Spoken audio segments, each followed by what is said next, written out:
दोस्तों मैं Kapil Dev business consultant इस how to start a startup की सेकंड वीडियो में आपका स्वागत करता हूं। जैसे कि मैंने how to start a startup की पहली वीडियो में बताया था कि आपको मार्केट रिसर्च और कस्टमर रिसर्च क्यों और कैसे करनी चाहिए। यदि अभी तक आपने वो वीडियो नहीं देखा है तो मैंने डिस्क्रिप्शन में नीचे लिंक दिया हुआ है, पहले आप उस वीडियो को देखें।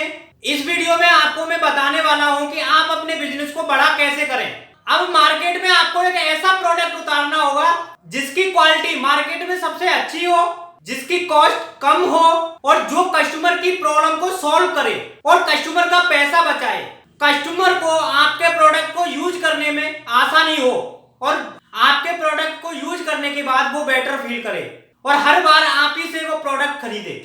यदि आपका बिजनेस प्रॉपर्टी का है तो आपसे कस्टमर एक ही बार प्रॉपर्टी खरीदेगा, तो आप इस तरीके के बिजनेस में जमीन की लोकेशन के हिसाब से उनसे कॉस्ट ले सकते हैं। दोस्तों हो सकता है कि आपका कस्टमर आपको वन टाइम पेमेंट नहीं कर पाए और वो आपसे प्रॉपर्टी खरीदना चाहता है, तो आप उसको ईएमआई ऑप्शन दे सकते हैं जिससे कि वो आपकी प्रॉपर्टी खरीद पाए और आपकी बिजनेस में तेज गति से ग्रोथ हो सकता है कि आपके बिजनेस का प्रोडक्ट ऐसा हो जिसकी कस्टमर को हर दिन जरूरत पड़ती हो, जैसे कि खाने पीने के प्रोडक्ट। इसके लिए आपको समझना होगा कि आपके खाने पीने के प्रोडक्ट बनाने में या खरीदने में क्या लागत आती है, उसी के हिसाब से आपको अपने प्रोडक्ट की कॉस्ट रखनी होगी। ध्यान रखना, आप अपने प्रोडक्ट की ऐसी प्राइस मत रख देना जिससे कि कस्टमर आपसे एक बार खरीदने के बाद दोबारा खरीदे ही नहीं।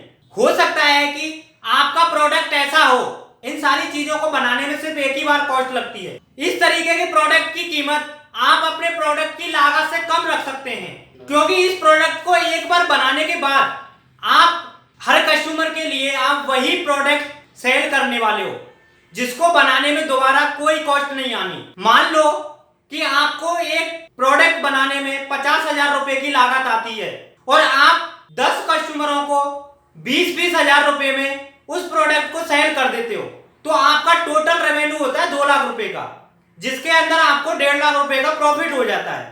तो दोस्तों ऐसे बिजनेस में एक बार लागत लगाने के बाद प्रॉफिट ही प्रॉफिट आता है।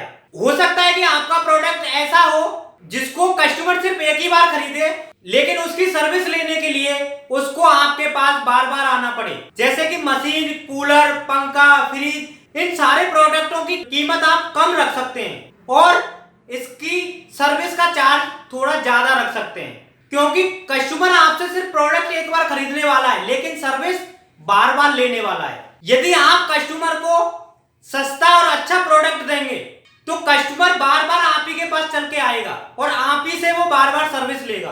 तो दोस्तों यदि इन सारे बिजनेसों के अंदर आपका कस्टमर वन टाइम पेमेंट नहीं कर पा रहा है तो आप कस्टमर के लिए एक ईएमआई ऑप्शन दे सकते हैं जिससे कि वो आपके प्रोडक्ट को खरीद पाए और यूज कर पाए। जैसे कि जियो वाले मार्केट के अंदर एक 4G सिस्टम लेके आए जिसकी स्पीड बहुत तेज थी और उसके नेटवर्क भी बहुत अच्छा था, लेकिन वह पहले से मार्केट में उपलब्ध नहीं था। जिसमें उन्होंने क्या किया, अपनी जियो की सिम को फ्री देना चालू किया और उनका एक मोबाइल आया जियो का जिसको उन्होंने 100 रुपए का देना चालू किया। इन्होंने एक सस्ती कीमत पे एक अच्छा प्रोडक्ट हमें दे दिया जिसको यूज करने की आदत हमें लग गई। उसके रिचार्ज और फोन दोनों ही महंगे कर दिए। उसके बाद हमें सिम को चलाने के लिए उसमें रिचार्ज डलाना मजबूरी हो गया और हर महीने हमें रिचार्ज कराना पड़ता है। स्टार्टअप करते वक्त आपको 2 से 3 बातों को बहुत ज्यादा ध्यान रखना है। दोस्तों यदि मार्केट में आपके प्रोडक्ट की डिमांड ज्यादा है और आपके पास स्टॉक और टीम कम है तो आपको अपने बिजनेस के अंदर लॉस हो जाएगा। और यदि मार्केट के अंदर आपके प्रोडक्ट की डिमांड कम है और आपके पास स्टॉक और टीम ज्यादा है तो इसमें आपको फाइनेंशियल लॉस हो जाएगा। तो आपको एक ऐसा बिजनेस करना है जिसके अंदर रेवेन्यू ज्यादा हो और प्रॉफिट भी ज्यादा हो, जिससे कि आपका बिजनेस आसानी से बड़ा हो पाए। जब आप बिजनेस का स्टार्टअप कर रहे होते हैं तो आपको लॉन्ग टर्म के बारे में नहीं सोचना चाहिए, आपको एक शॉर्ट टर्म के बारे में सोचना चाहिए। आपको सोचना चाहिए कि आप अपने लोकल एरिया के अंदर अपने बिजनेस को कैसे खड़ा करोगे और ज्यादा से ज्यादा कस्टमर तक कैसे पहुंच पाओगे। और उनको कैसे सर्विस प्रोवाइड करा पाओगे और ज्यादा से ज्यादा प्रमोशन कैसे किया जाए, इसके लिए आपके पास कुछ लोग होने चाहिए। कस्टमरों के पास जाके आपके बिजनेस का प्रमोशन कर पाए, या फिर आप अपने बिजनेस के अंदर कुछ ऑफर भी निकाल सकते हैं, या फिर आप अपने बिजनेस का प्रमोशन करने के लिए कुछ फ्लायर या फिर कुछ पोस्टर वगैरह बनवा सकते हैं, या फिर आप अपने प्रोडक्ट की एक वीडियो बनवा सकते हैं जिसको आप कस्टमर को दिखा सकते हैं। इसके अलावा आप डिजिटल तरीके से भी मार्केटिंग कर सकते हैं, जैसे कि गूगल पर, फेसबुक पर, यूट्यूब पर, इंस्टाग्राम पर, इन सब पर जाकर आप एक अपना बिजनेस अकाउंट बना सकते हैं और आप अपने बिजनेस के कस्टमर को टारगेट कर सकते हैं और उन सारे कस्टमरों पर आप मार्केटिंग कर सकते हैं। और जब आप अपने लोकल मार्केट के अंदर सक्सेस हो जाते हैं तो आप फिर उसके बाद अपने बिजनेस को धीरे धीरे बढ़ाना चालू कीजिए। दूसरे मार्केटों के अंदर, दूसरे एरिया में जाके आप छोटी छोटी फ्रेंचाइजियां खोलना चालू कीजिए और उनकी ऑनलाइन मार्केटिंग करना चालू कीजिए, क्योंकि अब आपको नॉलेज हो चुकी है कि आपको अपना बिजनेस अब कैसे बढ़ाना है, आपको अपने बिजनेस के अंदर कितना इन्वेस्ट करना है, आपका कस्टमर कौन है और आपको किस क्वालिटी का प्रोडक्ट रखना है और किस तरीके से सर्विस देनी है। ये सारी चीजें आप जान चुके हो। इस वजह से आपको अपने बिजनेस को धीरे धीरे बढ़ाना है, जिससे कि आपका बिजनेस तेज गति से ग्रोथ करने लगे।